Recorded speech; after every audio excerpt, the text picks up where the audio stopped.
Cette crise risque de devenir une grosse crise alimentaire. Et là, on aura des soucis.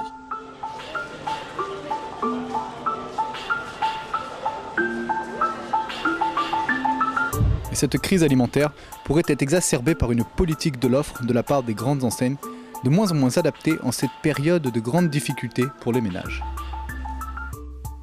Les grandes enseignes, telles que Jumbo, se fournissent auprès de centrales d'achat. Les produits ainsi acquis sont consommés ou du moins achetés par les clients. Le reste est détruit.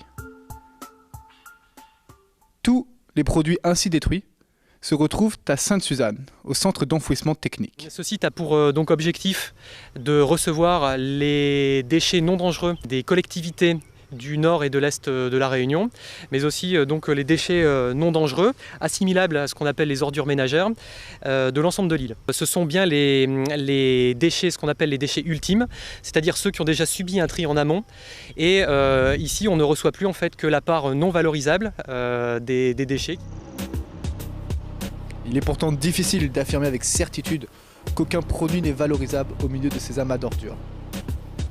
La ville de Saint-Denis a une spécificité qui est que l'ensemble des déchets collectés pour la commune de Saint-Denis est reçu sur un centre de regroupement qu'on appelle centre de transit, qui permet en fait de massifier les quantités de déchets.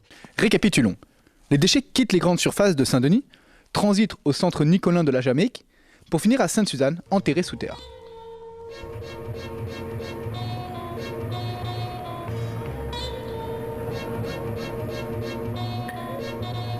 Au centre de transit de la Jamaïque, en à peine 5 minutes, nous croisons déjà les premiers fouilleurs.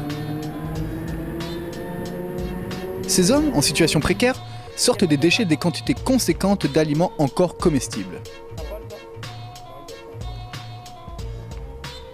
Ayant perdu leur valeur commerciale, ces produits sont jugés inutiles par les grandes surfaces. Pourtant, ils sont bel et bien consommés par les fouilleurs de la Jamaïque. S'ils sont là, c'est qu'il doit vraiment avoir un gros problème. Ouais. Je ne pense pas qu'ils soient là pour le plaisir, parce que le plaisir sur la Jamaïque, bon.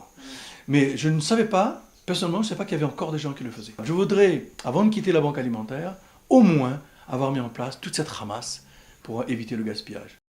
La banque alimentaire se fournit d'une part auprès des centrales d'achat, mais également à la sortie des grandes surfaces. Ceci étant, 85% des stocks de la banque alimentaire des Mascareignes proviennent d'Europe. Nous avons décidé qu'en 2013, l'objectif, c'était de faire basculer, déplacer le curseur, si vous voulez, de manière à ce qu'il y ait plus de produits locaux. Pourquoi ils jettent les bières? Ça défait ça. Pourquoi ils la jettent?